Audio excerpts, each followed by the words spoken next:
the worst thing that can happen is that I just forget to push the recording button. This is one of the reasons why I also included YouTube live streaming to make sure that we have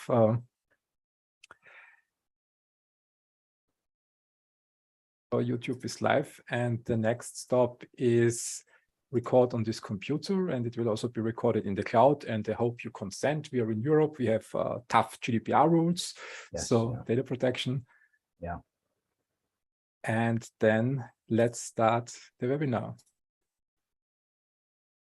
John, it's good to see you again. How are you doing? Very good, Chris. Nice to see you as well. Very nice. You are still in Florida? Yes, sir. Yep. Still in West Palm area, Florida. And we're in our summertime, which is a very, very hot time. But everything's going well here.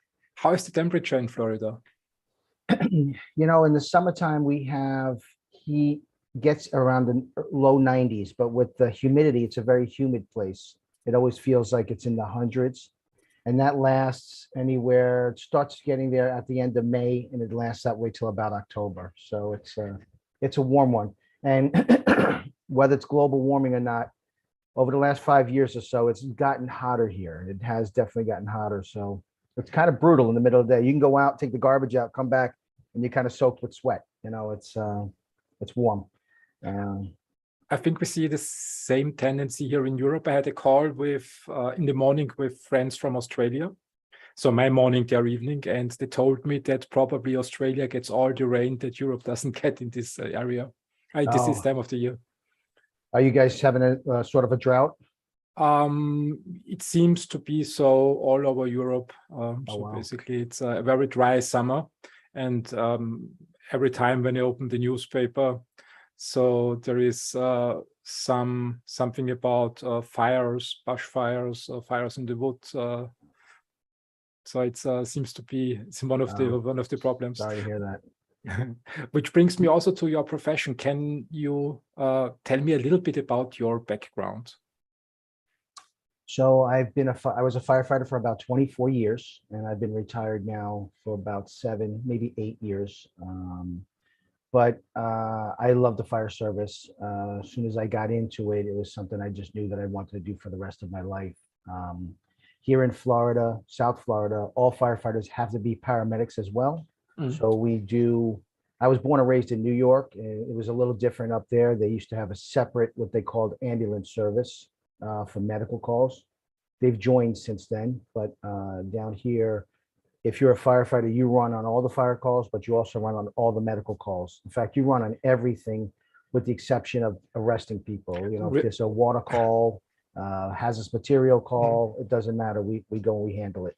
Really, that's combined, so paramedic and firefighter. Yep. Yeah. So in South Florida here, everybody has to be a dual certified firefighter and paramedic. Do you use the same car? I mean, it was a paramedic in my youth, but it was more voluntary, so it was not a profession. It was something for me when I was 17, 18 years old to spend the weekends and do something useful and help the community. Do you use the same cars when you? Yep. So in most fire stations are set up this way. You have a fire engine, and then you have what people call an ambulance. We call a fire rescue truck. It's the big box. And then we have the big ladder trucks to go up to the tall buildings. So if there's a medical call, we'll respond with the fire engine with 3 people and the fire rescue vehicle with 3 people. If there's a fire call, then we'll respond with all 3 vehicles, same personnel. So same people respond to all calls. That's very interesting. It's separated here in Europe, so it's a different system, I guess. Yeah, in Florida, it's a relatively newer area. There aren't the old big cities like New York and LA and Chicago. Most of the area is kind of new built. That happened because of the heat. It didn't really start building up until air conditioning was invented in the 1940s and 50s. So we don't have a lot of fires because most of the building stuff is very new, and all the codes put in fire sprinklers, which helps suppress the fires a little bit until the fire department gets there. So taking over the medical really kind of helped because you have the personnel there anyway, and it's worked out. There are times when we do get overwhelmed. You'll be on calls and you have to bring units from other stations to cover and stuff. But and we do something called mutual aid. So if my city gets overwhelmed with calls, we'll call another city and their personnel will come help us out. So for the taxpayers, it kind of works out in the long run. You have it makes it so that there's not too much of a cost. You don't have to pay all these extra services. That's true. Let me ask you one question before we dive into your book. You said fire sprinklers. Every time when I'm in a hotel, I see these fire sprinklers in the hotels. We don't have it here in Europe in the apartments, in the homes. Are they really helpful? So I always have a hard time imagining that a little bit of water sprinkled on huge fires is really helpful. Does it really help, these fire sprinklers? So according to the statistics, they help keep 97% of fires in check. 97%? They may not put them, Really? They may not put them out, but what it does is you have 15 psi of water, pounds per square inch of water that comes through that. And unlike the television show, like when one goes off, they all go off. It doesn't normally work that way. They have a bulb in there, and it reacts to a certain amount of heat depending on where it is. So you'll see some that are over stoves and kitchens. Those take a lot more heat to break. But in the regular hotel, when you're walking down, just is a certain amount of heat. When it gets to that, it pops, and water will start hitting that area. And it does keep it in check until the fire department gets there. And if the fire expands, then there's sprinklers in those areas that do the same thing. They'll start popping and they'll start spraying. But yes, according to the statistics, 97% of all fires are at least kept in check by those sprinklers. I will keep that in mind. It's good to know. It's good to know the next time I'm traveling. John, let's dive into your book. Sure. Give me a second to share the screen to just show it to the audience.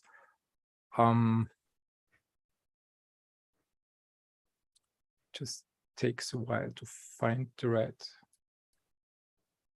page. Here it is. Yeah. So here is your book is called Leadership Refined by Fire. And I'm curious, and let me ask you one unusual question.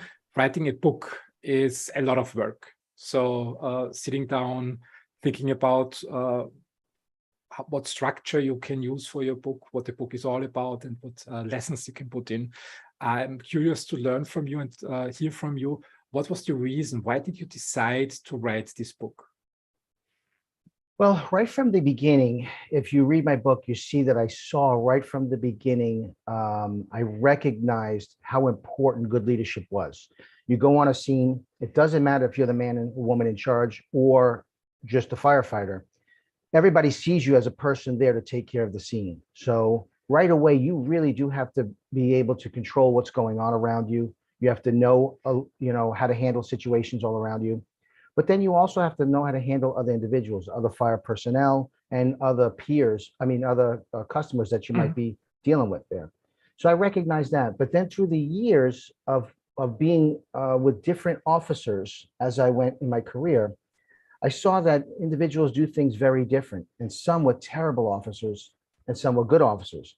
And usually no one wanted to work for the terrible officers. But in addition to that, I noticed that we didn't have much training on how to be a good officer. Now, don't get me wrong, there's tons of training out there for how to put a fire out, how to ventilate a house, how to read smoke, and all the medical things that we do. There's tons of training out there, and you have to know those job things. But there was very little training on how to lead personnel, how to deal with somebody who's having a difficult time, how to deal with an individual who doesn't want to work with you, personality conflict, how to motivate individuals, how to set goals with them. There was no information on that, and nothing was pushed that way. So I began to really study those things, taking courses in college and also reading a lot of books. Once I did that, I would start putting into play for myself to see what worked well in the fire service. And when I saw those things that worked really well, I decided, since it's really benefiting me so much, why wouldn't others want the same information to benefit them? So I started jotting down some notes about 15 years ago. And about 8 years ago, I really started hitting it hard, putting the book together. And I just thought, when I was done, I looked at it and I said to myself, I would have loved this book when I started in the fire service, because it's written in a way that you could come back to it over and over again, depending on the situations that you're in, to help you learn to deal with other individuals. I mean, since you're a firefighter, it's clear that every firefighter should read your book. Yeah. What is the audience? Who else do you recommend to buy your book and read through it? Who can benefit from it? You know, Chris, leadership is leadership. You know, I remember talking to an individual about leadership, and he told me, you know, all leadership is just recycled stuff over and over again. And that is true to a degree. There are certain principles that work throughout the fields, no matter what it is. Now, of course, you have some principles that are unique to your individual business. But for the most part, if you're a good leader, you can learn how to lead people in any area. So I would say in any business, if somebody wanted to read a book on leadership, they could benefit from my book. I would say even individuals who want to better themselves, because the entire book that I wrote is all about self-reflection and personal responsibility. It all starts with you first, looking inward, seeing the areas that you need to fix and fixing those that you can get along with. So honestly, it makes you a better mom and dad. It makes you a better sibling. It'll make you a better CEO. It'll make you a better manager. It'll make you a better firefighter, police officer, and anyone in any area, honestly, I think could benefit from it. That's good to know. I have your book here, so let me share the screen again. And here it is. And when I went through the table of contents, some headlines caught my eye, and maybe we talk through the book a little bit in this podcast, and you give your perspective, Sure. what's not written in the book. The first one that caught my eye was this chapter 11, embracing failure. I work a lot with entrepreneurs, with startup founders, with investors, and very often here in Europe, and I think I hear the same in the United States when I travel there, I hear the word that we need a different failure culture. So how people deal with failure is not right, and the feedback is bad, especially here in Europe. When a company goes bankrupt or out of business, they get a lot of negative press. And you write in chapter 11, embracing failure. Why do you think it's necessary embracing failure? Well, that was one of the things. So along this process, Chris, I learned a lot for myself. And that was one of the things that I hit, and I recognized it was an incredibly different thought process than, as you said, most people feel out there. Once they get it and they bump into some sort of failure, they feel like a loser, or they feel like they're inadequate, or they just need to give up. And yet the individuals that you look to that accomplish the major things in life, these individuals love failure, and they'll preach to you about failure, how important failure is, that their failures actually propel them to their success.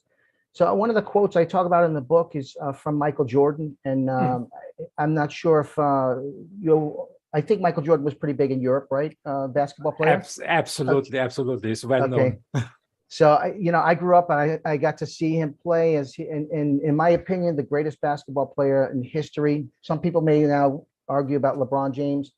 It doesn't matter. He's still either one of the greatest or the greatest player ever. And in his book, he mentions he makes a statement. He says, I missed more than 9,000 shots in my career.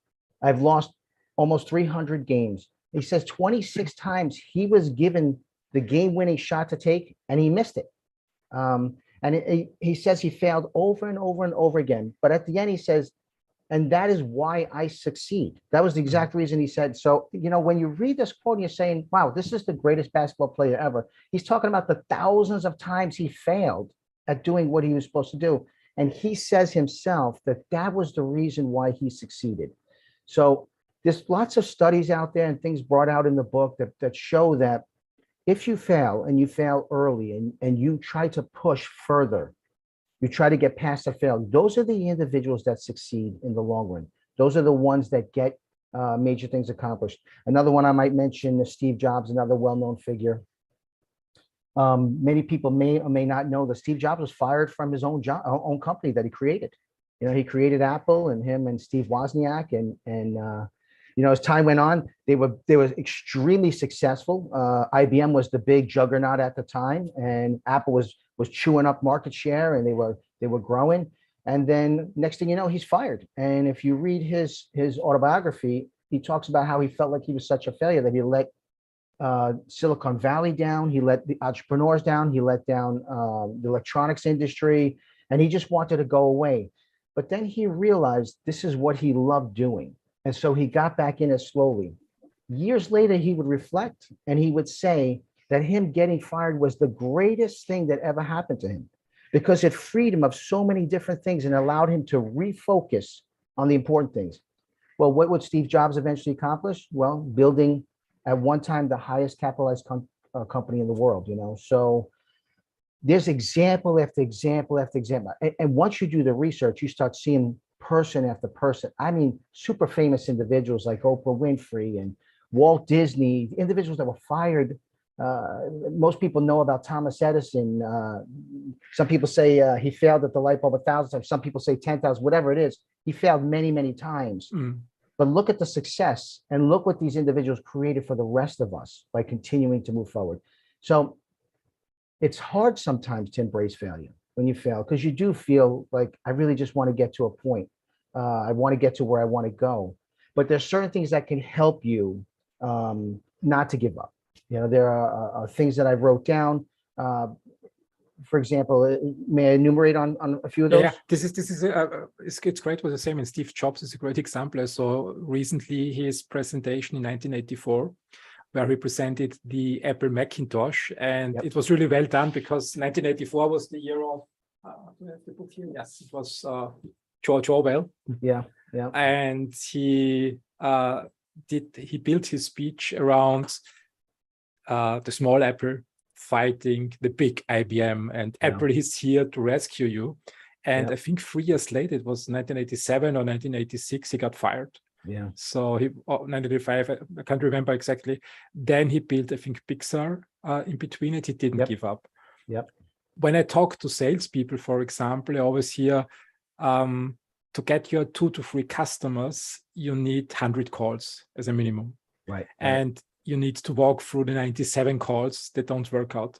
And you always wonder, do you think there is a shortcut for people? Because I mean, when I look at on the market or when you open the internet, there is always this sales webinar where people teach you how to sell better so that you have a higher success rate. Is it really possible? Or do people need the usual training and walkthrough and need to be tough enough to walk through the 97 rejections? Well, I would say that the numbers are going to be there no matter what, because I've done sales myself at times.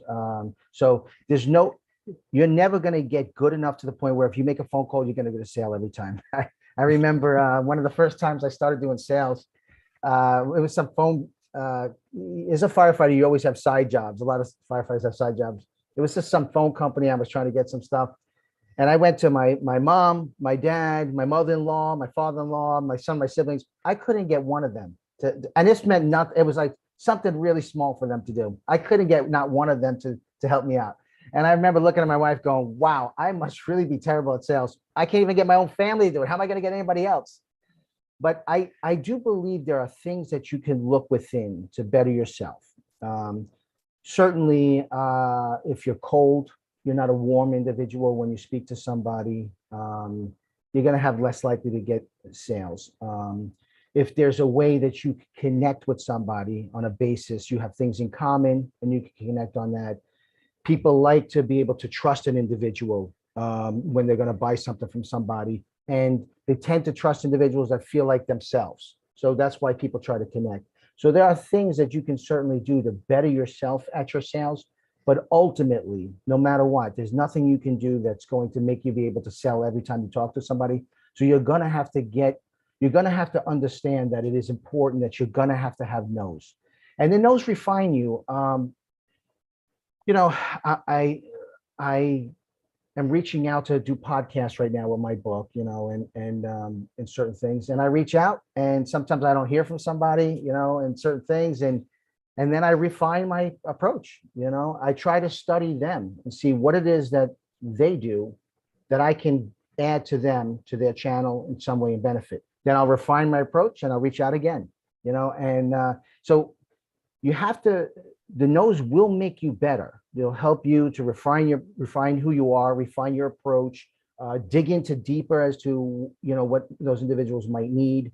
But ultimately in the end, so my answer would be yes, there are things you can do to help better yourself, but ultimately you have to understand that you got to get through the failures. There's going to be lots of no's along the way. You have a lot of experience so in fire departments, as salesperson, and I'm curious to learn from you a little bit more Okay, thank you. about how to deal with failure. I mean, you mentioned that when you had your sales job, you asked your family and your friends, and none of them was willing to help. So Not one.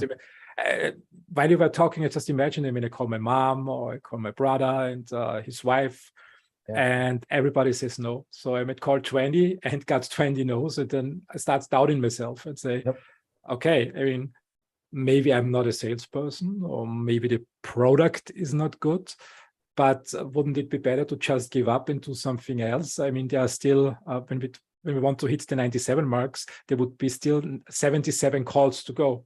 And just imagine at this point that then you make the next 20 and say, okay, my family and friends out. And then I go to my work colleagues and I get the next 20 no's. So I'm at 40.40 and everybody said no. And then there are still 47 to go. And for a new salesperson, what would you recommend to keep going, to become better? What was your strategy to overcome self-doubt or to overcome this impulse to quit, to do something else? So I would say the first thing is to know for certain that failure is going to come, and you have to accept it. Now, that gets harder as time goes on, certainly. After the first one, sure, second one, and then, like you said, you go to your whole family and you're like, I can't even get my mom to do this. I'm not asking her to buy a house. I'm asking her to switch her phone. $5. $5. Yeah, that's it. And I can't get her to do it. Something's wrong. So it does get a little difficult at times, but you have to understand, that the no's are going to happen. So that's the first part. If you don't want that, then don't get into that, area of the business. But so once you understand, that helps a little bit. Another area that helped me is, what is your end game? And I'll give you an example. Getting into the fire service in South Florida at the time that I did was very, very difficult. It took me 2.5 years, and I would go take tests in all these different cities. And every city had 4 or 5 different tests. You had to take a written test, you had to take a physical test, you had to take a psychological exam, you had to take a lie detector test, you had to take an interview on an interview board. So every city had 5, sometimes 6 or 7 different tests. So one day I would be taking a written test over here, another day a physical over here, another day a psychological over here, another day a lie detector test, and it just went over and over and over again. And to constantly get rejected after doing that over and over again was not easy. And then you're going and you're seeing the same thousands of people taking these tests. You're bumping in, you're waiting online, and you're seeing the same guy and the same girl that you saw at the last 5 different fire departments. And they're obviously not getting hired. And you look to yourself and you're saying, I don't know if I'm ever going to get hired, But what was my end game? Well, for me, I was dating a girl, and one of the things that pushed me into the fire service was we had a recession here in Florida, and I was doing construction at the time, and my company got down to only 4 people, and I was one of the apprentices left, so I was worried about losing my job. Then we were only working 4 days a week, so I wasn't making money. We had no health insurance benefits, and I knew one day I wanted a family. I wanted kids. I wanted a wife, and I recognized I couldn't be in this career where it goes up and down depending on the economy. So I started putting in applications in more stable places, and fire department was one of them. Of course, once I went to the fire academy, I fell in love. That's what I wanted to do the rest of my life. But regardless of that, so I knew I needed a stable job. I wanted to marry the girl that I was dating. And thankfully I did. And we've been married to 30 years now together. Congratulations. So thank you so much. But that was a primary focus. I knew her parents weren't going to say yes, as long as I was, bouncing around trying to get a job. So I needed the stability. I viewed this as my opportunity to marry this girl. And I viewed this as an opportunity to have a family eventually with this girl. So for me, this was the pedestal. This was my end game.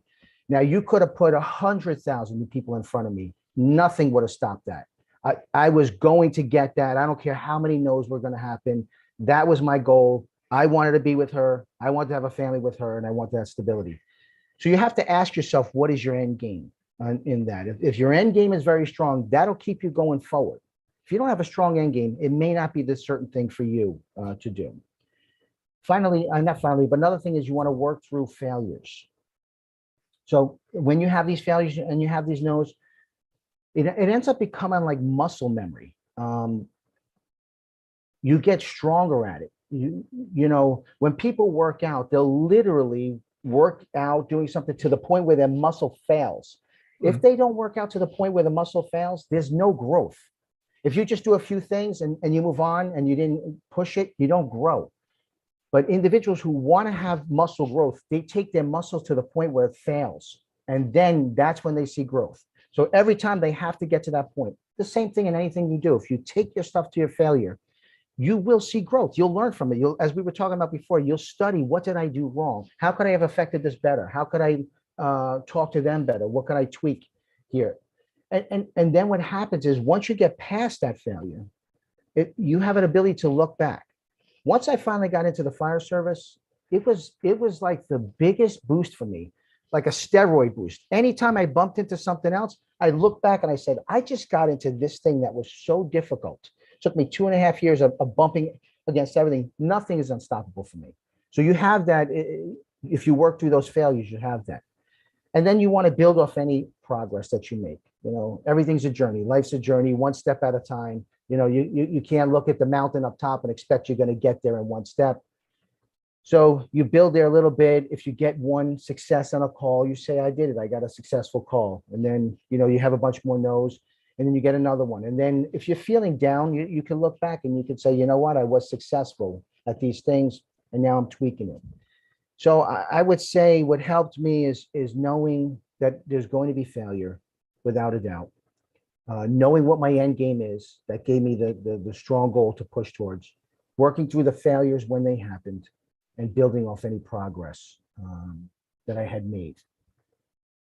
Excellent points. And I think I would also add, I mean, while you were speaking, passion. So look for an area or operate in an area that you are passionate about. And you said fire department, this was something where you knew from the first second when you stepped into it, that's it. You want to do that. And I think this also helps. Yes, without a doubt. I agree. Yep. Managing yourself is one thing.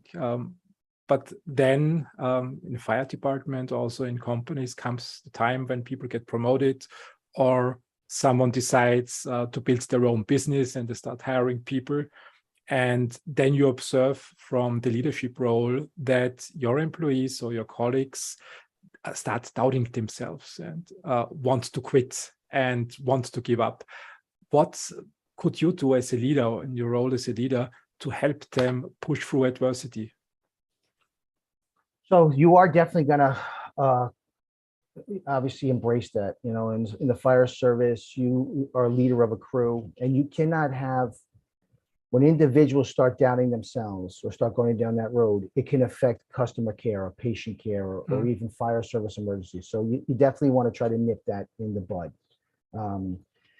So I would say the first thing is letting them know these things are going to happen. It's not unusual. You know, we all face failures. We all fail at things. Things happen.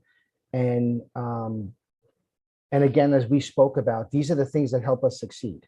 You know, and I'll give you an example in the fire service. So let's say you have a team, you're growing with a team, and one of the members wants to become a driver engineer. So one of your firefighters. So that's a promotional position. You have to take a test for it. And there's a lot of promotional exams that happen in the fire service. And for example, in my department, it was a small department. So they would only promote one person. And you're taking a test with maybe 15 or 20 people. And you may end up taking that same test 3, 4, 5 times over a 10-year period. And they're only promoting, you know, 3 or 4 people. Then the next time more people are eligible. The next time more people. So there's a chance that you could give up. But I like a quote I put in the book. It comes from Northwest University Kellogg School of Management, and they actually study the effects of failure in the early years of someone's career. So you remind people of these, you read them to people, and they brought out that failing early in one's career leads to the greatest success in the long term for those who try again. So you have to reiterate that to them. It leads to the greatest success for those who try again. Yes, you want to give up, I get it, but the more you keep trying, according to this business study, and I believe that myself. It took me three opportunities to get to the lieutenant. position. Each time I scored number one on the written test. But then after all the other factors were factored in, individuals passed me up on seniority and things like that. And that was very frustrating. But eventually I got there. And I tell you, I really enjoyed it so much more when I got there. I think you have to talk to them about what is the team goal. So when individuals are down about failure, what is our team goal when we're going forward? And honestly, what are their personal goals when they're part of the team? One of the things I noticed in the fire service that I felt was lacking significantly was a good communication between the officer and those that they were leading. So I laid out something in one of my chapters, in chapter 9, asking and giving feedback. I laid out something that I thought was very important. So when you get promoted in the fire service, you're taken from the group that you're with and you're put with a brand new group, a brand new individuals of guys and girls. You may have worked with them as peers in the past on and off, but now you're leading them for the first time. So now you have 3, 4, 5, 6, 7, depending on the department, individuals that you're responsible for. Or you could, during the time frame when you're leading those individuals, one of them could get promoted, or one of them could retire or get fired or move to another shift, and then you'll get a new person as well. Anytime these things happen, I brought out, it was very important that you do a certain thing. And that is, first of all, you sit with each one individually, one-on-one, and have a conversation with them. I would get moved to people's things, and I had no idea what they wanted from me. Yeah, I knew the fire department, but every person does things a little bit differently. So I felt it was very important. The first thing you do is you sit with them individually, one-on-one, and you have a nice one-on-one conversation. And this sounds kind of funny, but you let them know what you expect. Now, you may say, well, they know what to expect. They have fire department. We have tons of rules and regulations, tons of them. You have to do the rules and regulations. You have to put fires up. But there are different things that you personally as an officer expect. So, and I'll give you an example. I expected good customer service. That's one of the things that I really wanted. So if we went on scene and there was 4 of us or 5 of us on scene, I expected you to look around and see how we can satisfy this customer to the best that they've ever had. So that when we left serving them, they thought to themselves, that was the best service I've ever had. I never expected they would do this for me and do that for me.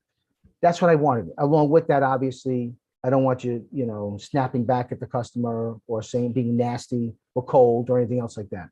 So that's not written in the fire service rules and regulations, but that was something that I expected. So you go over expectations from your standpoint, and at the same time, you ask them what are their expectations. What is your expectations of working with this team, of being a part of this group, of me as your officer, of our fire department? What are your expectations? And you intertwine with that their goals. What is your goal in your 1 month goal? What's your 6 month goal? Your 1 year goal? And there's 2 reasons why you do that. One, you give them an opportunity to look forward to something. When someone has something to look forward to, even when they have failures, they are able to press forward and say, okay, this is what I'm working towards. The second thing is, it gives you an opportunity to work with them. Okay, this person's reaching out for driver engineer. So now you schedule training programs to help them. You go over stuff on a board. How do we figure out these pressures? How many, when you go on fire calls, you get them, you ask them, how many hoses would you lay out here? What would the pressures be here? So you could work with them. That makes them feel as more part of the team. So even again, when they're facing difficult times and failures, they feel part of a team where somebody cares about them and wants them to succeed. And so after you meet with them, if anything is if they have any questions, you answer them. And if anything's left open, you schedule another meeting immediately. You don't just leave it open air. Okay, we'll get together again. But when you schedule something right away, it tells those people that you actually really care about them. And so once the individual knows that they have somebody on their side, in their corner, that really cares about them, again, these are some of the things that help them overcome any failures and things like that. Success, progress is another area. Has there been any progress that's been made? A person fails at driver tests, let's just say. Well, look how much better they did this time. Look how much better they know the stuff. Let's keep pressing and get you even better so that you're number 1 the next time. I like the Booker T. Washington quote where he says, success is to be measured not so much by the position one has reached in life, but by any obstacles that one has overcome.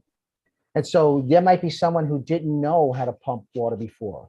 And now they're fully competent with that. Maybe they failed on some other piece, but now look at the successes that they've come through. So it gives them the strength to be able to push on with the other things. And finally, I always say, the end game is a big thing. So even what is their end game? If they want to get to that position, then they're willing to push past those failures.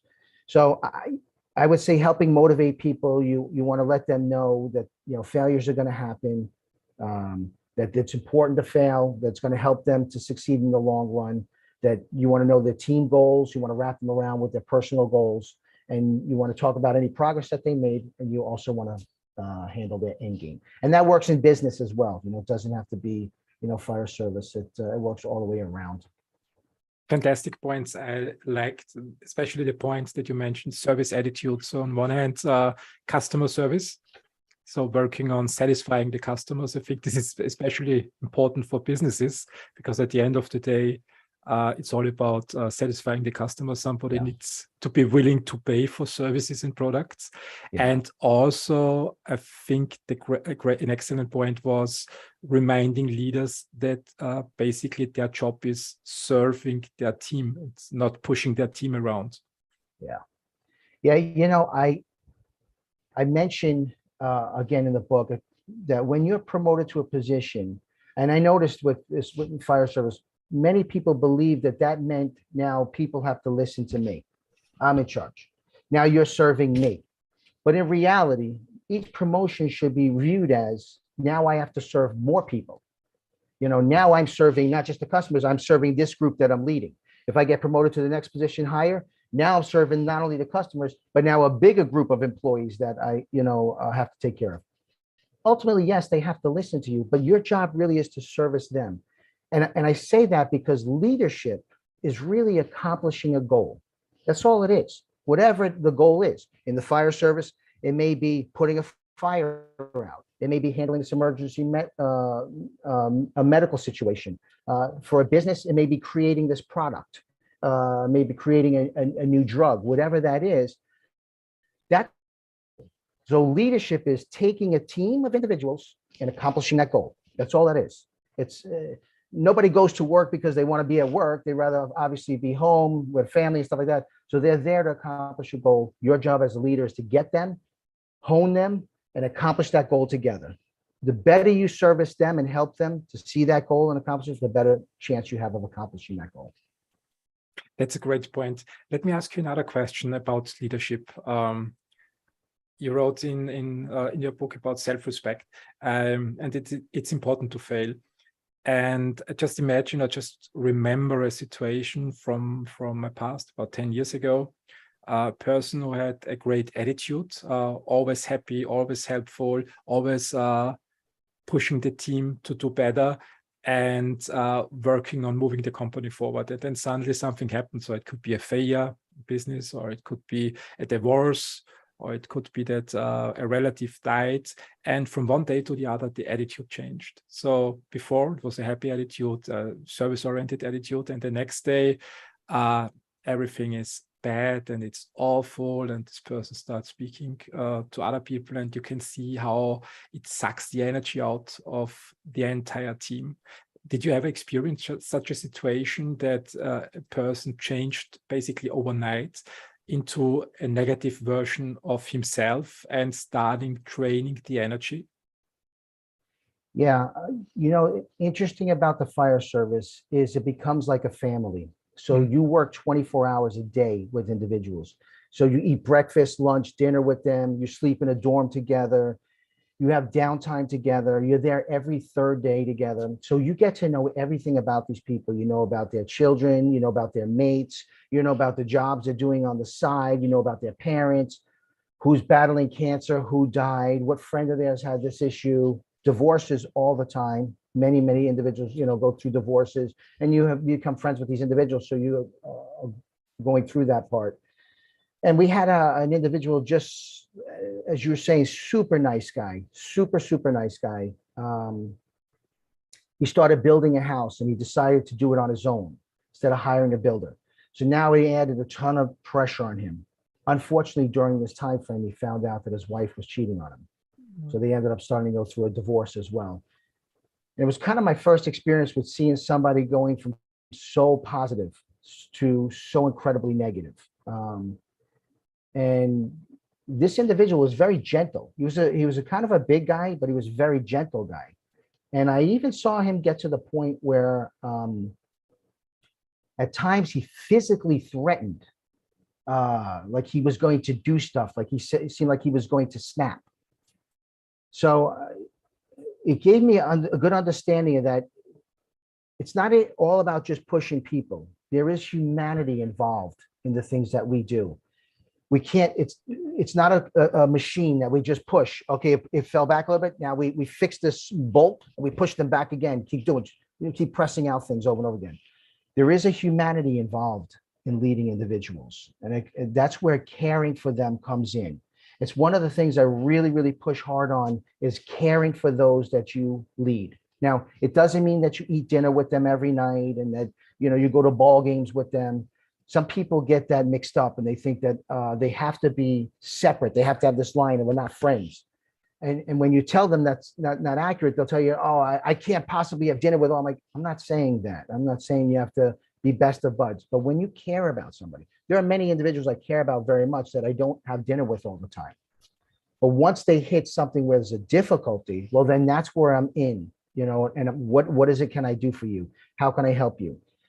And so if you've spent that time as a leader where you did that one-on-one conversation with this person and you know their goals and stuff, and you got to know them a little better as a person, you know who they are, more about their personality, more about their likes and dislikes. When they go through those difficult times, it's much easier. If I cared about, Chris, you're my brother, we grew up together, right? I'm out working my job, you're working your job, we both get married, we're having kids, suddenly you go through a hard time. Now I come to you and I'm like, Chris, what can I do to help you? When you look at me, I'm your brother. You trust me. You'll give up information to me and you'll allow me to, in your vulnerable spots, to help you. If you can't trust me, you're going to wall off even more. Mm-hmm. So when you're leading individuals and they go through those difficult times and they suddenly become a negative force in the group, it's easier for you to step in when they know that you really care about them and they trust you to be able to say, listen, I know you're going through these difficult things. I want to help you. Let's talk about, different ways that we can help you alleviate this pressure, alleviate this stress to feel better. It also helps you to be able to say, look, I can't have you saying negative things to the group here, because it's bringing the rest of the group down. Now, if they don't trust you and they don't like you, or they saw you negative in the past, they're going to say, screw you. Who are you to tell me you don't care about me? I'm going through these things. But if they know you generally care, the first thing they're going to say is, because they know that you care about the group as a thing, they're going to understand that.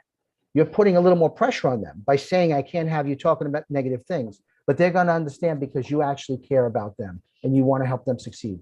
So I think, Chris, that if you build these things prior, if you have the trust there, if you're always trying to do the right thing, like I talk about in the book, you don't give them reason to point the finger at you.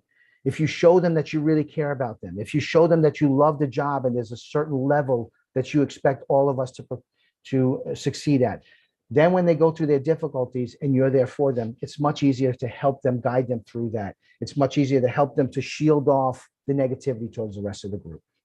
Yeah, that's true. You said leading by example and building trust is very important. I just remembered the parent who tells their kids not to smoke and they're a smoker themselves. So it's pretty difficult to convince the kids not to smoke. Yeah. What do they say? Do as I say, not as I do, right? Yeah. Yeah. It's different. Pushing through adversity is one thing, but the other thing is knowing the right point when to stop. And I think in a fire department, you sometimes also had to make the tough call. Say, okay, we can't rescue the building, and I can't send more people in because I risk their lives. How do you judge in leadership roles? Fire department is one thing, but also in other areas, in other businesses.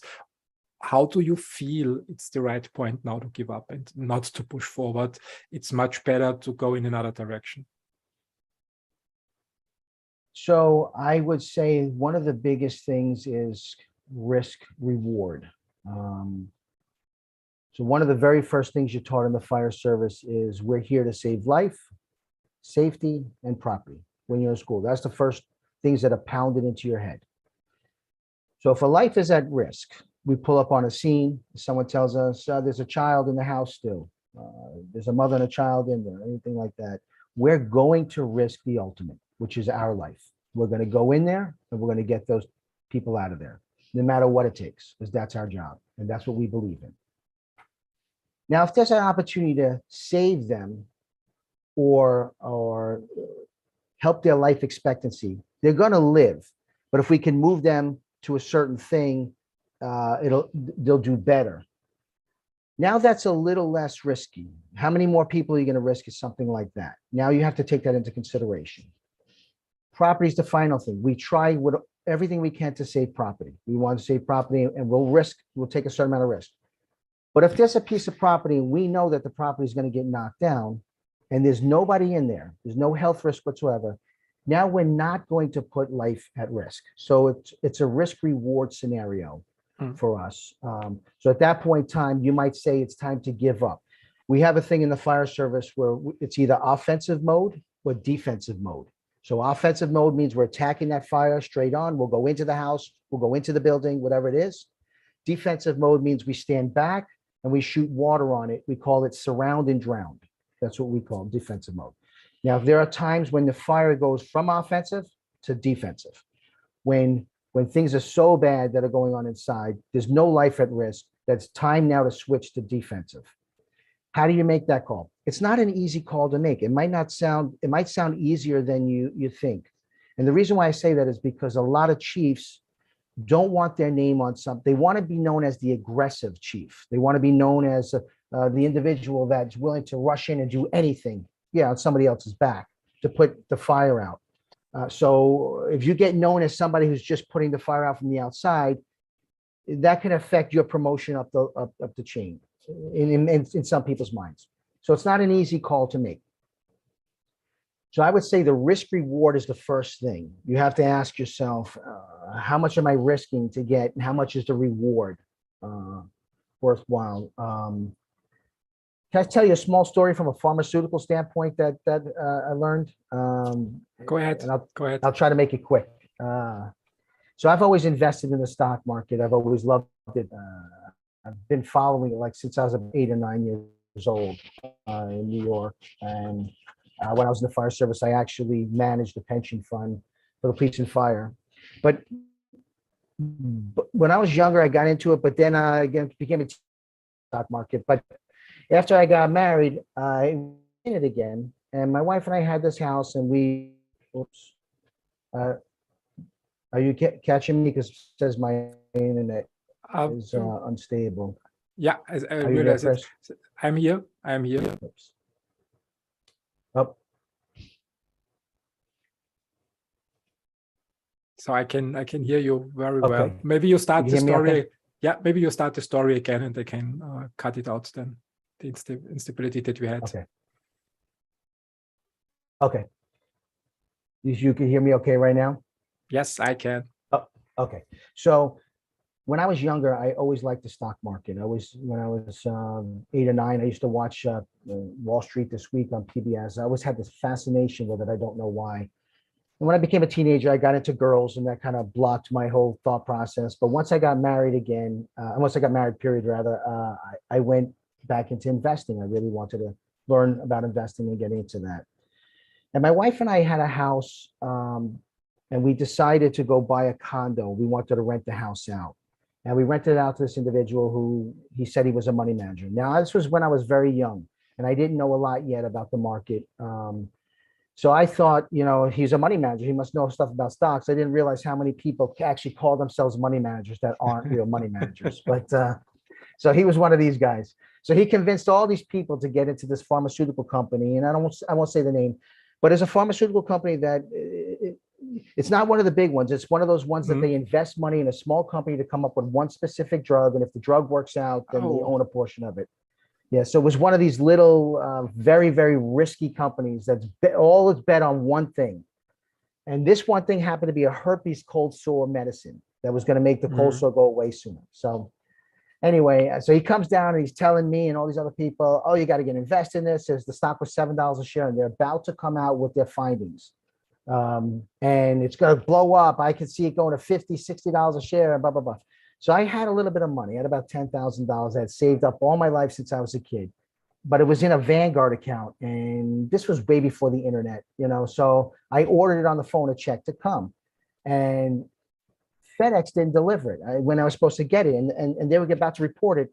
I found out later on a FedEx guy delivered it. He happened to throw it in my yard because my dog chased him, and I had an acre at the time. So I didn't get a chance to get the money and invest it in time. And the report came out, and it was terrible. They actually had a placebo that performed better than their medication that they made. Yeah. So the stock went from $7 to $2. And now he's running around telling everybody, oh, now's a better time to buy because now they're going to use what they found in this placebo, and this is what they're going to help. So I stopped for a moment to think because I got wrapped up in the hype before. And I said to myself, okay, wait a minute. What are we talking about? We're talking about cold sores. We're not talking about solving breast cancer. We're talking about a cold sore. And he's not even talking about fixing the cold sore. He's talking about dropping it for 2 days. Now, cold sore medication is kind of like Tylenol and Advil. When people come to my house, they always ask for pain medicine. They ask for one or the other, and that's what they use. They don't care. Like, no, Tylenol works for me, or Advil works for me, or Aleve works for me. And that's what they insist on. It's like a religion. Right, exactly. So I'm thinking to myself, who's going to change for 2 days? This isn't. And so my risk was everything I had saved up to that point in time. The reward was, I don't think this is going to go really well. And even if it does, what's the chances that there's something here? So sometimes you have to stop, whatever it is. If you're butting up against something and there's lots of failures, you have to ask, what is the risk reward? And then you have to take your pride out of it. No one likes to fail. Everybody wants to succeed. Everybody wants to, you get that drug or you get that fire or whatever it is. I want to be the one that knocks that out of the ballpark. My team, my leadership. But sometimes you got to take the pride out of it. In the fire service, you cannot put other individuals' lives at risk because you decided that you wanted this out. We had a chief one time, we had a house, a very big house, mansion, filled up with natural gas. It was a kind of a strange thing that caused natural gas to seep into the house. And we have air conditioning here that kicks on and off. It's for the full house. The air conditioner kicked on and the house exploded. 3/4 of the roof went up and came back down, and the whole house was on fire. He's sending people into the fire. When roof is falling down on people, you're going to get people injured. And one of the guys said, why are we going into this? They're going to knock this down. There's only walls left. Why are we walking into this? Well, the chief got so upset at him that he made him go get psychological counseling, telling him maybe this isn't the job for him. That was an individual that took his own pride into the situation. There was no reason for us to be going into that, to save, walls that were going to be knocked down anyway. So you have to take your pride out of the scenario. When you're evaluating when is it time to quit, you can't let it be because I want to look good or I want to accomplish this. And I would say, what kind of progress have you made? And have you accomplished certain goals? Have you gotten past? Are you almost there? Or have you tried 6 or 7 different things and it hasn't worked out? Needless to say, the pharmaceutical company went out of business. Because even when they tried that next one, it didn't work. So the point is, how many times have you tried different things and you said, okay, these aren't working? It's not an easy decision to make because we want to teach people to go against all obstacles and keep pushing. But you have to say, when is it enough time? And I would say, in addition, Chris, is what is your end game with that? For example, in the fire service, it might be a life, but in your industry, are they creating a drug that's going to save many, many lives? We could save 1, 2, 3, 4 lives. Your industry, they could save millions of people. So is it something that they really feel like this is really going to change humanity? So you have a lot of different things to evaluate, but I would say taking the risk reward, what is the end game? How much progress have you made? And taking pride out of it are some of the things that would help you making those decisions. Yeah, I agree. It should not be an emotional decision. It should be an informed decision. And the points that you mentioned are excellent. I mean, pharma investing is my thing, so I can relate to that. These single product companies have a very an extremely negative risk reward profile. So when you look at drug development and you read, for example, in a company, and I see these suggestions still today on the market, when you read, for example, that this company is in something translational research or lead optimization or lead discovery, you have a chance of success of 1%. Wow. So when the drug candidate moves forward and you read in a report this preclinical development preclinical development phase, and we're close to clinics, but not in clinics yet, you have a risk-reward profile. This is a little bit below 10% maximum. It's statistics. So you can look it up on the internet. Yeah. When the drug gets in the clinic, the risk-reward profile becomes better. But overall, as long as it's not approved, I would not give it more than a 50-50 chance. So the regulators can always turn it down. So you accomplish everything, you get great data, and then the regulator just says, we don't need it. It's not much better than the solution on the market, and they don't get it approved. So when a company is in the clinics, it's a maximum of 50-50. So it's like going into the casino. Yeah. That's why it's very difficult to invest in one product companies. When you look at pharma companies that are in R&D stage, research and development stage, I would rather pick companies like, for example, Moderna, BioNTech, before they had the great hit in 2020. So they always had a pipeline. They have more technologies in development than just one. If one candidate fails, they have still 10 others. It's still risky. It's still not an easy game because as you said, you need to understand the market. You need to understand the market need. You need to understand politics. Different presidents in the United States lead to different regulations and different politics towards the healthcare system. So it can always be turned over very quickly. And these pre-revenue companies are always a little bit tricky. I would rather leave it to venture capitalists or see it like going to the casino. Yeah, I'm with you. I agree. And after that, it was a valuable lesson for me. And I learned to stick with what I knew well, which was technology. That was always, since I was a kid, I always loved computers, things like that. So I have ended up buying J&J one time just as a defensive play, just to hold on to as a dividend stock. It's a big, behemoth that makes a lot of stuff. So I wasn't worried. But yeah, after that one. I completely give it. I also love technology, and it went really well until the second quarter of this year. So we better switch back to your book. It's been a tough one for sure. That's for sure. The last 3 months were a little bit tricky. When I opened your book the first time, and let me open the table of contents once again. So I saw the title, Leadership Refined by Fire. And then I scrolled down and they expected the usual leadership lessons. And then I saw chapter 4, said habits, make them your life, make them who you are. And I can't remember that I read about habits very often in leadership books. Why do you think habits are important for leaders? Well, in essence, by the title, they are who we are. What our habits are make us who we are. And the habits that we develop will change or make us the persons we are. And the crazy thing about it is, even if you think like you know what, I'm not going to change this, I'm not going to make new habits to make myself better. It doesn't matter, because you make habits every single day. Whatever it is that you do, your body develops that habit. If you start going to bed at a certain time, late at night, you start developing that habit of going to bed late. If you start eating certain foods that aren't good for you, you start developing that bad habit. So if we can refine ourselves, and by the way, Chris, the book Leadership Refined by Fire, it actually was a personal testament about myself. So I made mistakes along the way. I didn't have a lot of help in training me growing up to become a good man, So I made a lot of mistakes. I got into the fire service. I was very young. I was immature. I was a little bit too cocky. maybe a lot of it too cocky. And I made a lot of mistakes along the way. And so as I made those mistakes, I kind of looked in and I started refining myself. So that's what that whole book is about. It's about a self reflection of leadership refined by fire, by the mistakes. One of the things I learned is habits.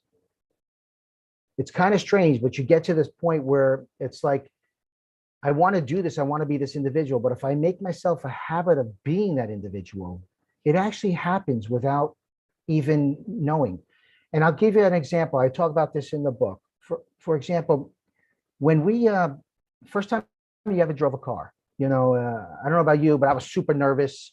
You're holding on to that steering wheel super tight. You're checking every little thing. And, and even the first 10, 15, 20 times, I used to switch lanes, but jacking the wheel, really hard and then coming back. People in my car are like, what is wrong with you? I'm like, I don't know. I'm trying to do the best I can, But now I get in my car and I brought this illustration and I said, I don't tell myself to put the key in the car. I don't tell myself to put the foot on the brake. I don't tell myself to put it in reverse. I do all that without even thinking. It's just so habitual now that all these things happen. And as well as I do, people could do 10 other things while they're driving. Even though driving is very skilled thing, you're looking around, you're watching out, everything's going on constantly. It's not like you set yourself and you're done and you can walk away. You're constantly seeing what the other drivers are doing. I have to slow down. I have to speed up. I have to make this turn here. The light is turning yellow. It turned red. It's green now. It's a constant thing in your head. But because it's so habitual, you're able to do other things and do this very well. And that's what you want to do.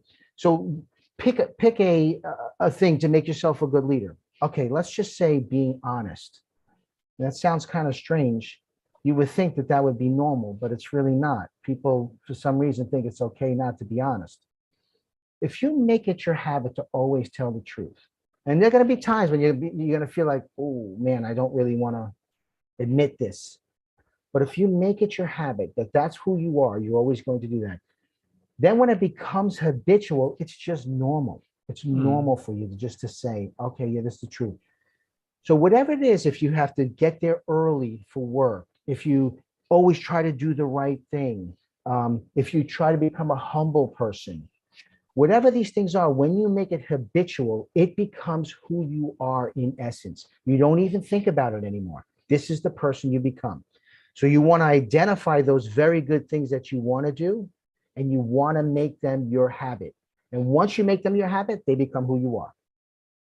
Yeah, this is often what stands between people and success, picking the wrong habits, not the right habits. It's you mentioned investing, for example. I think one of the best investors in the world is still Warren Buffett. His investment style is now, I think, on vogue again. Still, the tech, because the tech bubble burst, and what he does every day is reading 500 pages. So sitting down 6 to 8 hours every day, reading quarterly reports, annual reports, reading through books and market reports. And I believe many people would like to have his net worth, but don't want to have to do the work he's doing every day. Yeah. So habits, I think habits is really important for leadership. And they also say there's this Pareto Principle, and it states that 80% of the success is derived from 20% of the activities. Yeah, that's certainly true. I agree. And even some of his investment principles I've tried to, ingrain in myself. And one of the examples is never invest with emotion. I see people invest with emotion, and that's it's not an easy one, especially when things are getting like when you want to invest. What do they say? Invest when there's blood in the streets. That's a hard one. But boy, I tell you, when you do it, it really works out. So if you could take emotion out of it, it helps in your investing. And so again, that only comes about with habit. You have to do that over and over again, and then it becomes habitual. It doesn't. It's not as difficult anymore. But it's so challenging. I mean, this herd mentality. when the stock is rising, Biden announced, I think 2 days ago, his relief program or his electricity program, and now the energy stock is just skyrocketing. Yeah. And there is this, I think there is this tendency of humans to start investing at that point in time when you see a winning team and when you see the stock going up. But I think what goes up must come down. And the right point to invest is when the whole sector is beaten down. But the difficult thing is when I now open newspapers and magazines or the internet, tech stocks, for example, they are just beaten down in the news flow. And then being the only one starting to invest when everybody else is saying, don't do it. That's really challenging. How do you manage that? You know, I've learned to have what's called a 5-year time horizon. So what I do is I will study a specific company or a specific area. I happen to be very good with tech. That's a passion. I love technology. So I'll find an area in which I think this is a good area. I think this has good potential here because I understand the technology. I find a company that's the best in that area that I believe. So I invest in the top company in that area. CEOs are also very important. I think the CEO is probably the number one point in a company. If you have a great CEO, and I'll give you an example, I love Jamie Dimon from JP Morgan Chase. I think he's just one of the best CEOs out there, especially in banking. You could bank on his company because of him. He's worked that well. So that's one of my long-term investments. But so I'll find a company in an area that I think hasn't really hit its stride yet. And then I invest in that company. And for me, it's a 5-year horizon. I'm not going to invest in the hot stock today because just like you said, it's gone up for the wrong reasons. It's going to come back down. But sometimes that's a little harder, Chris, because you might be in a stock for a year before you start really seeing some movement but then when you're in for, and I'll give you an example. These declines don't bother you. I've bought Microsoft so long ago that, so at the high around the pandemic thing, it hit around 350 and I think it's about 250 right now. Maybe it's 280. Recently it had a move up, 280. That decline didn't faze me. Because when you're in it in the, double digits, it doesn't, eventually it's going to keep going back up and it's paying you a dividend. That's the other benefit that long-term horizon has. You're in it, you start going up. The negative to a long-term horizon is you might stay in a stock too long. It may not fully fulfill its potential. You're still waiting. You have to learn how to cut the cord and say, okay, this one's not handling it. But I'll tell you, Chris, I bought Google when it went IPO. I don't know, 1999, 2000, and $85 a share it was. And I made a lot of money on it because I sold it when it went to 185. But this is one of those where I wish I'd held long term, because if I held it long term, it'd be worth millions and millions right now. And that wasn't the only one that I had like that. So some of those areas taught me the long-term horizon. Just stay with it, invest. At that time, I needed money to trade. I was doing more trading than I was long-term investing. But so try to look out before it hits a market and what's the long-term horizon. That's part of my strategy. Yeah, that's great. That's great. Excellent.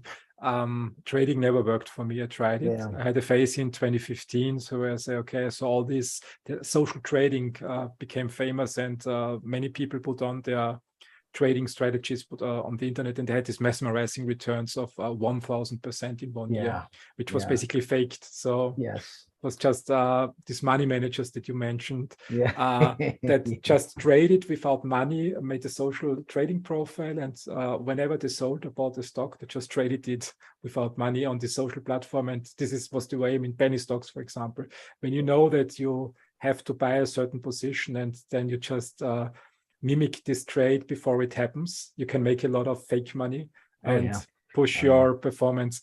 My biggest mistakes always was in except this trading experiment, which never worked, when I put too much money into one position. So at the end of the day, I had to realize as a retail investor, I don't know anything about the market. So it's as long as you don't have hundreds of billions to invest, or as long as you're not the BlackRock on the market, you only have little information. And the biggest mistakes always were putting too much money into one position and not taking chips from the table. So what I'm doing currently is looking more for starting small with a new position, see how it evolves, develops, how the market evolves. And when it hits the 100% mark, I just take 50% off the table, because then I don't have to care anymore. That's it. Yeah. Yeah. Then that's all free money for the rest of the way. Then it's free money, and it's a much better risk reward. And since I'm doing that, I started creating more returns than before with this trading, quick trading. Let's go back to your book. Very often when I talk with people who are about getting a promotion in a company, so they are experts in a certain field, and then their boss says, hey, you have great leadership skills, so please become the team leader. They immediately realize that they don't make a lot more money with a leadership position, but get a lot more responsibility on the table and still have to do some operational work. So they cannot fully step into just being a leader, like the CEOs that you mentioned. And they start doubting themselves and say, why should I invest more time? Why should I take more responsibility when I don't make a lot more money? What would be your advice to such people? Well, you know what, Chris, I would not have known the answer to this question until I've gone through all the work that I put into this book. And now I feel like I have a very good answer to that question. So in order to be a great leader, one must absolutely focus on oneself. That's the primary focus to begin with. You have to fully examine who you are. You have to identify your deficiencies, and you have to fix those deficiencies. Now, notice I say great leader, because anyone can lead. If you're a religious person, right, you believe in Satan. Satan led the bad angels down, right? If you know history, you know that Adolf Hitler led a whole bunch of people to do bad things. Joseph Stalin led a whole bunch of people. So other people can lead, but I wouldn't call those people great leaders. Those were bad leaders. But to be a great leader, you have to examine who you are and find your deficiencies and say, okay, I'm going to work. It's not easy to work on oneself. That's the most difficult thing, to say, I'm deficient in this area, I'm going to work on this area. That's very difficult. The second thing you have to do is you have to truly learn about other people. You have to care about them. You have to have empathy for them. As we were talking about before, this is humanity we're talking about. It's not just a job. I'm not just digging a hole somewhere. I'm leading people. And this involves humanity. And to be a great leader, you have to have empathy. You have to have care and care about these individuals and get to know them. And that's a lot of work. And third, you can never stop improving. You can't get to a point where you say, okay, I'm good here. I know about this person. You can never stop improving. Now, when you add all those three things, you say that's a lot of work, and it is a lot of work. But think about the end result. For me, this has made me a much, much better person in life.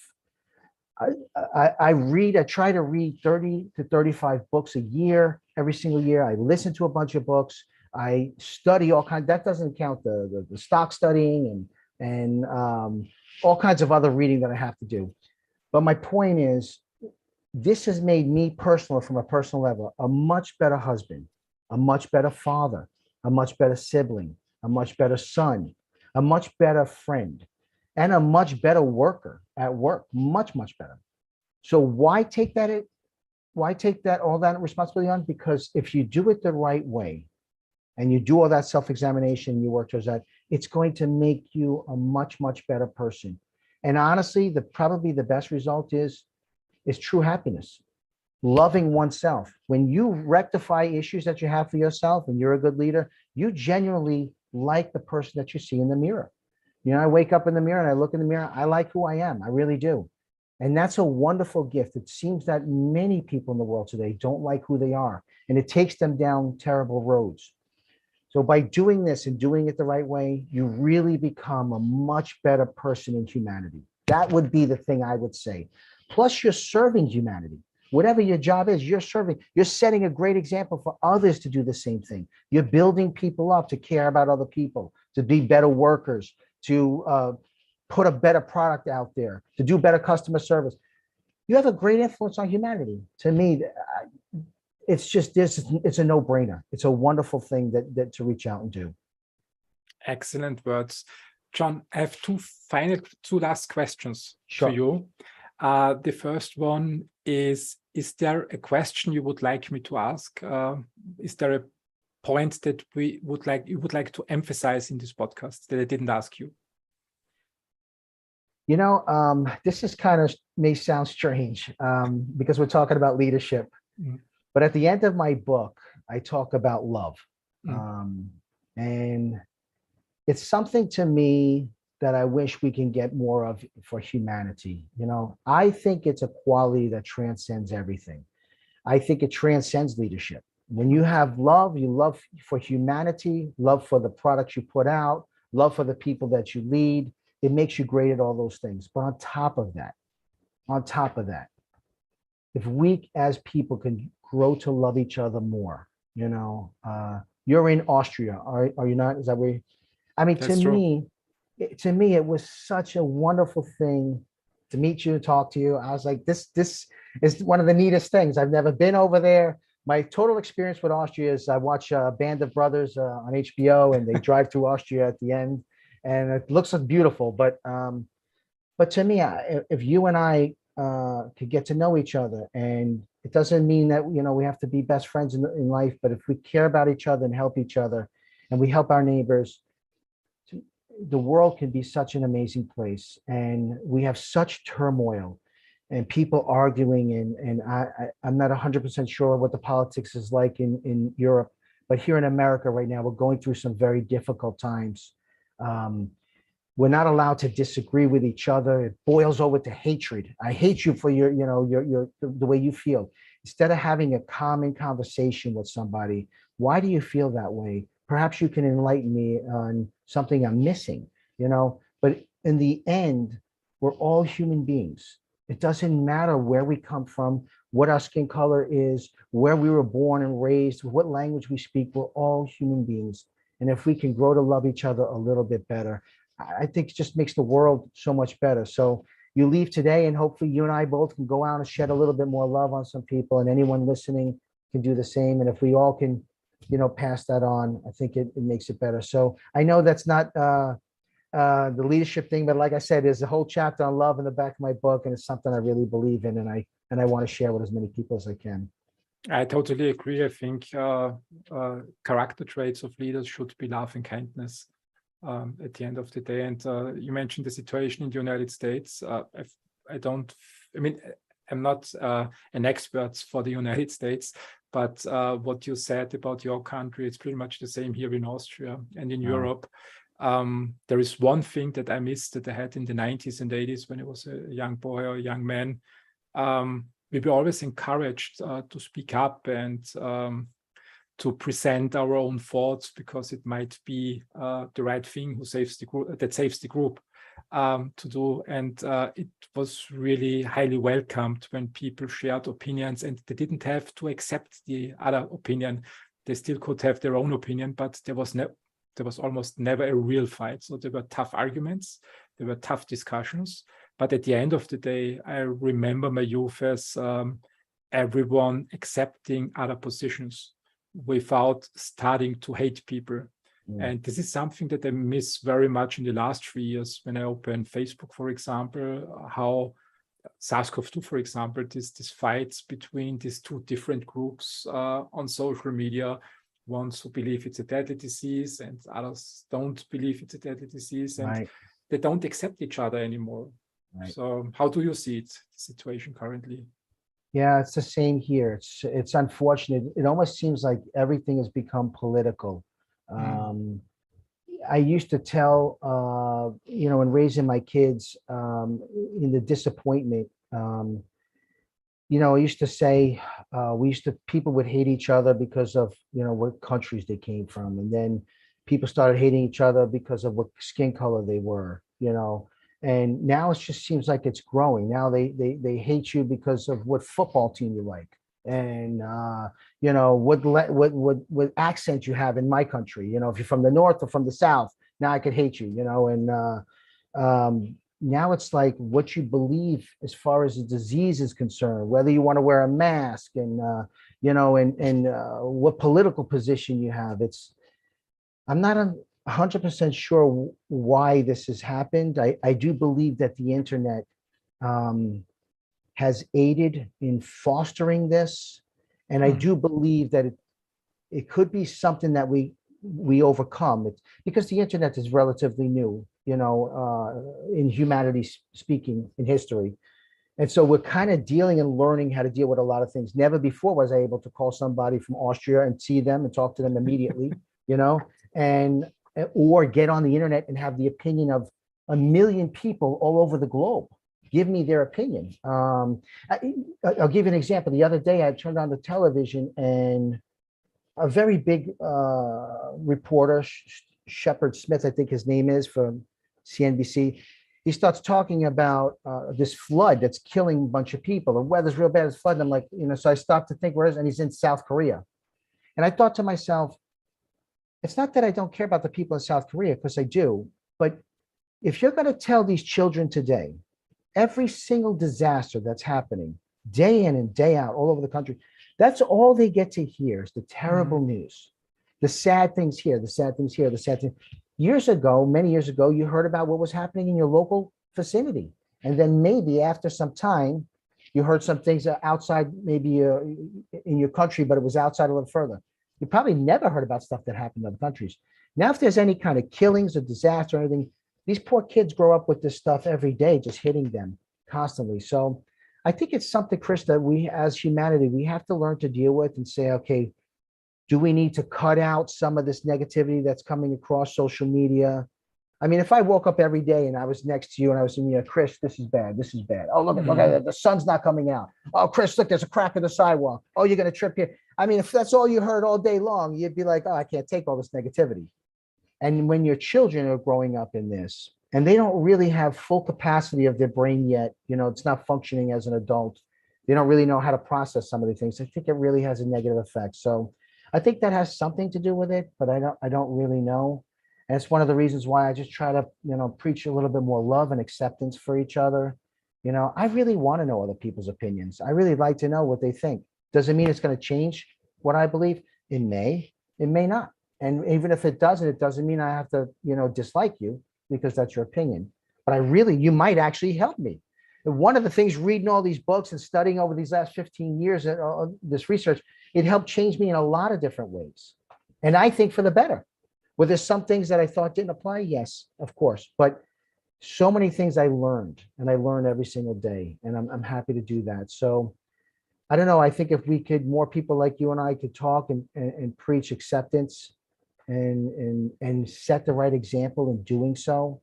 We can't just talk the talk. We have to set the example and accept other people's opinions and things like that. I'm hoping that will help, that a trend will start and that will help. Yeah, there are many great words, many great points in your words. I think one that stood out was reducing negativity in the own life. I think this is definitely something that gets amplified via the internet currently. Yeah. There are many great things in technology, like we having a conversation 30 years ago. I think it would not have happened. Right. Yeah. It's just was too expensive to have a 1.5 hour phone call as a telephone conference. And when I think about my youth, there were 2 times in a day when I consumed news. It was in the morning, the newspaper, which was basically local news. So when someone lost his bike was in the news, or when a soccer team won a game. And there was, I think, 1 page about the United States. Now, when I open the internet, I get all the news flow from the United States into my inbox, and I'm living in Austria. Yeah. And I will live in Austria for the next 2 decades, I guess. Reducing negativity, I think, it's an important point, and this is something every person has to do for themselves, putting the phone away once in a while. Right. I agree. Let me ask you one final question. Sure. When someone wants to become a leader, and let's say a young person, 20 years old, and they come to you and would ask you one question: what is the first step they should do to become a great leader in the next 3 decades? What is your advice to them? So I think I would advise an individual to begin on a self-examination. You have to know, you have to study what makes leaders great. And then you have to examine yourself against those kind of qualities. And one of the ways we examine ourselves is asking those that are closest to us, that love us, to be honest and truthful.